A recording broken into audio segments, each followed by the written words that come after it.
Hola, ¿cómo están? Bienvenidos a otro video del canal de YouTube de Culturízate. Google es una de las mayores fuerzas en Internet. Cuando queremos buscar algo, lo hacemos en Google. Cuando queremos un navegador adecuado, descargamos Chrome.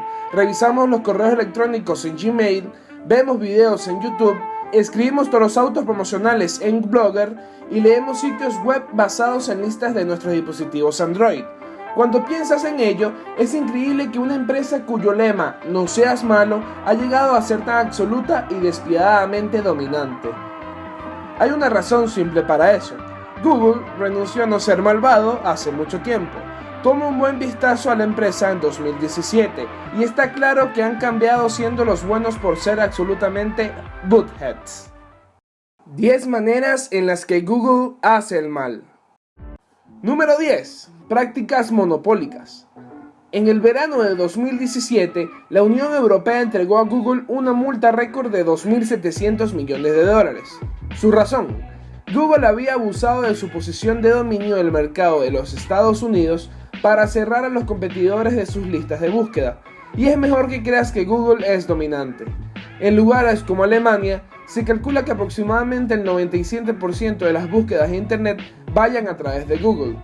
Los entresijos de la multa son matizados, lo que implica cómo Google lista sus resultados de búsqueda. Google prioriza a Google. Si la gente quiere comprar cosas, obtienen enlaces a las tiendas de Google. Si quieren revisiones, obtienen enlaces al servicio de revisión de Google. La Unión Europea argumentó que Google estaba sofocando la competencia y mantenerse en la parte superior de la cadena alimentaria, no porque sus productos fueran los mejores, sino porque escondían a escondidas a los consumidores de mejores alternativas.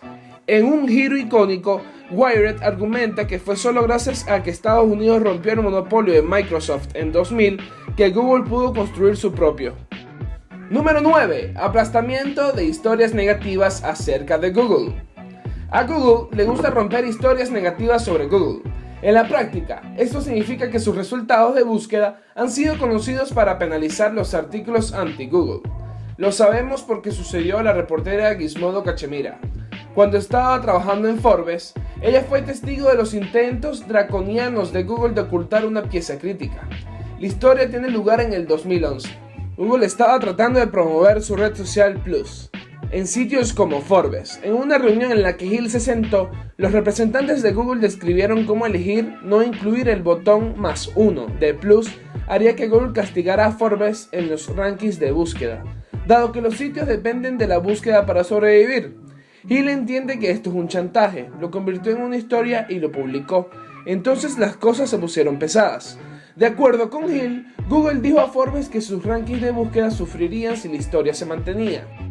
Forbes cavó y enlató la historia. Hill notó que las versiones en caché habían desaparecido de la búsqueda de Google mucho más rápido de lo que normalmente sería, así como si alguien estuviera deliberadamente limpiando la internet de su historia anti-Google. Número 8. Estudiante de disparo no está de acuerdo con Google. Le gusta salpicar a su dinero en lugares importantes. Washington, Bruselas y Londres se están ahogando en los mares de los billetes verdes de Google.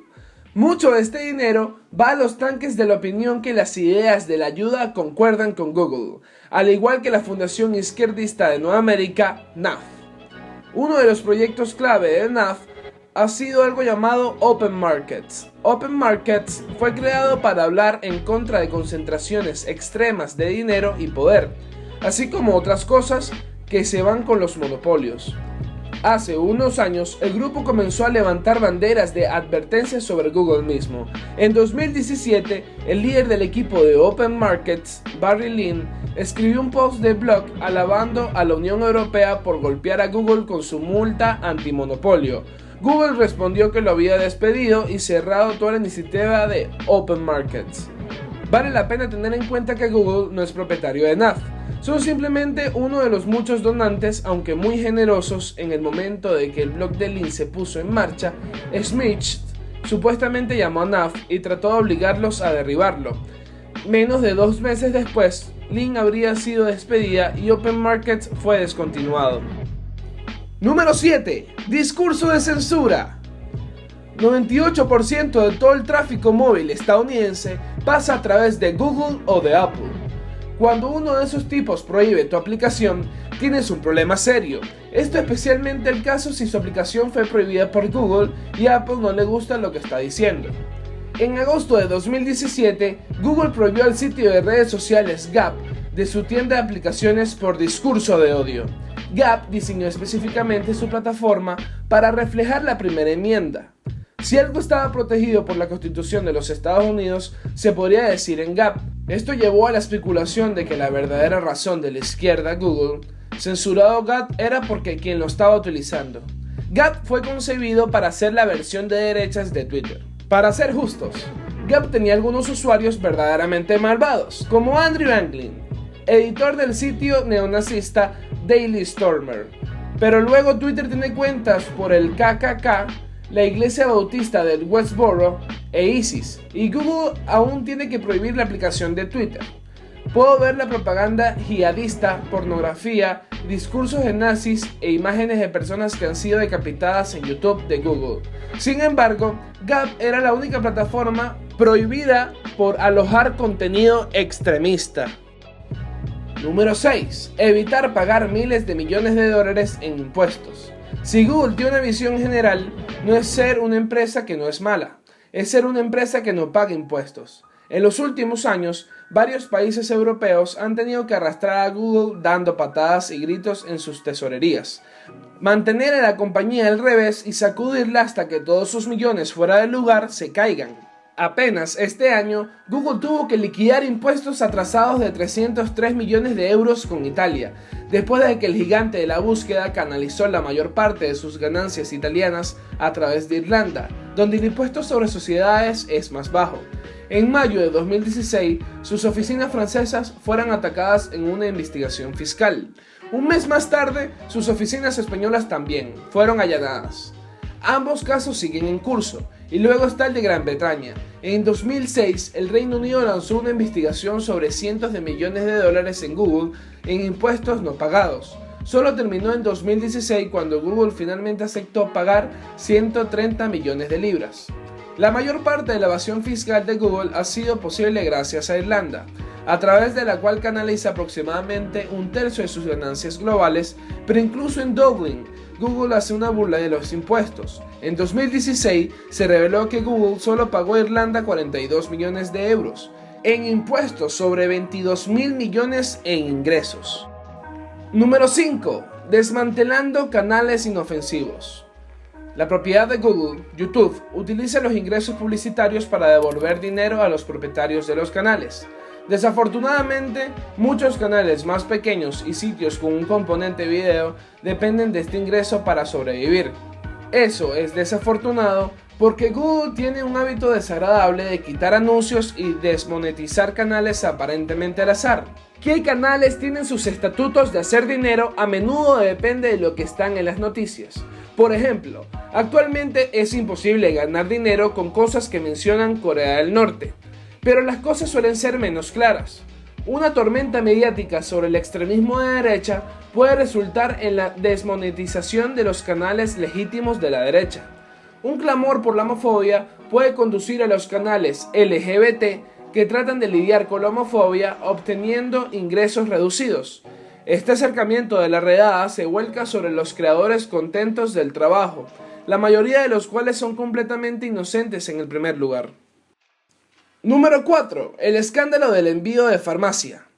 Hablando de Google y la censura, hay al menos un caso en la historia de la compañía donde probablemente debería haber bloqueado cierto contenido, pero no lo hizo.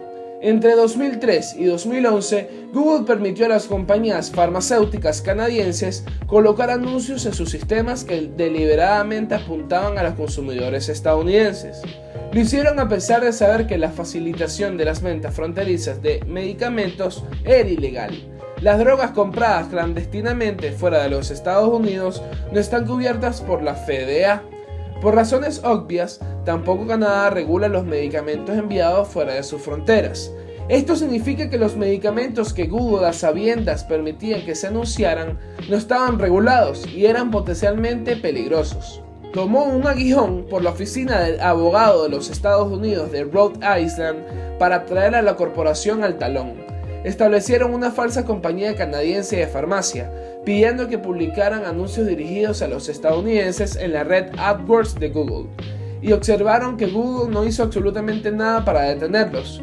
Google eventualmente se estableció con el Departamento de Justicia por $500 millones. Número 3. Adquisición y mantenimiento ilícito de registros médicos británicos. Una de las grandes iniciativas de Google es DeepMind, una IA autodidacta que revolucionará el mundo. Una de las cosas que DeepMind necesita aprender es cantidades insanas de datos. En 2015, Google obtuvo algunos de esos datos sin procesar de una forma altamente sospechosa, en asociación de Royal Free Trust Hospital de Londres.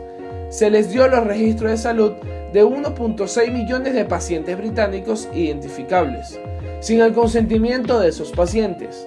Cuando la historia salió a la luz en 2017, el Comisionado Británico de Información afirmó que la forma en la que se manejaban los datos constituía una violación de ley británica. Para ser justos con Google y DeepMind, son principalmente culpables de ignorancia. Los verdaderos idiotas son el personal de Royal Free, quien le dio a una compañía aleatoria grandes montones de datos sensibles del NHS. Google incluso se disculpó, pero solo después de pasar meses insistiendo en que conocía las leyes de Gran Bretaña mejor que las personas que la escribieron. En agosto del 2017, TechCrunch escribió un veredicto condenatorio por los motivos de Google y alegó que la compañía mintió deliberadamente sobre sus planes a la misma gente cuya información estaba robando. Número 2. El escándalo de Wi-Fi Sniffing. Una y otra vez la historia con Google parece ser la compañía haciendo el mal, fingiendo ignorancia y luego doblando y actuando como jerkbags cuando se llaman. El escándalo del Wi-Fi no es diferente. Fue el día de Halcyon de 2010 y Google estaba presionando para desarrollar Street View. Parte del plan incluía puntos de acceso Wi-Fi, así que los coches de Google Street View se configuraron automáticamente para recopilar información de punto de acceso de Wi-Fi. Eso suena bastante inofensivo, hasta que resultó que Google tenía hasta Wi-Fi paquetes de datos junto con la información de acceso. De repente estábamos viviendo en un mundo donde Google coleccionaba clandestinamente enormes cantidades de datos. El escándalo fue enorme, principalmente porque Google mintió sobre él y se negó a cooperar con las autoridades. Francia multó a Google con 100.000 euros por no cooperar. La FTC les multó con $25.000 por no cooperar. Australia lo llamó la mayor brecha de privacidad en la historia y exigió que Google destruyera los datos recopilados. Google fingió que tenía solo para que sus mentiras a surgir más tarde. Lo mismo ocurrió en el Reino Unido. Al final, las mentiras y la obstrucción de Google obligaron a la compañía a establecerse con los Estados Unidos por $7 millones. Y llegamos al punto número 1, casi desencadenando una guerra real. En noviembre del 2010, Costa Rica y Nicaragua llegaron al borde de la guerra por una incursión nicaragüense en territorio costarricense. La chispa que casi incendió en conflagración regional fue Google Maps. Google había colocado accidentalmente la frontera en disputa varias millas en territorio costarricense. Un comandante nicaragüense había comprobado su posición en contra de Mapas y llevó a sus tropas a Costa Rica, provocando un importante incidente internacional. La historia suena divertida, principalmente porque no terminó en derramamiento de sangre y una violenta guerra fronteriza, pero como The New York Times escribió en 2013, la verdadera preocupación vino de Google pensando arbitrariamente a través de Maps en una disputa activa en la frontera. Tal ignorancia puede desencadenar verdaderas confrontaciones en partes emocionales cargadas del mundo. En otras circunstancias, como la disputa de la frontera entre China e India, podría incluso haber llevado a la guerra. Como hemos visto anteriormente, la empresa a veces cruza las líneas donde se puede causar daño real y posteriormente afirma ignorancia. La preocupación de Google no es que sea una compañía verdaderamente mala, que quiera esclavizar a todos nosotros. Es que son una superpotencia de internet incapaz de autorreflexión o admitir cuando están equivocados. Cuando este se hace que se desvíen los reinos de la privacidad, lo de los pacientes, los productos farmacéuticos, la censura o las marcas de la frontera. Esa falta de autoconciencia puede terminar causando tanto daño como el mal real e intencional. Sin duda alguna, Google también hace muchas cosas buenas, y es más el bien que el mal que le hacen al mundo. Hoy en día no pudiéramos vivir sin esta increíble plataforma que es capaz hasta de saber lo que buscamos cuando ni siquiera nosotros lo sabemos. Eso fue todo por el capítulo de hoy. No olvides comentar qué te pareció el video y decirnos qué tema te gustaría que habláramos en los próximos videos. ¡Hasta pronto!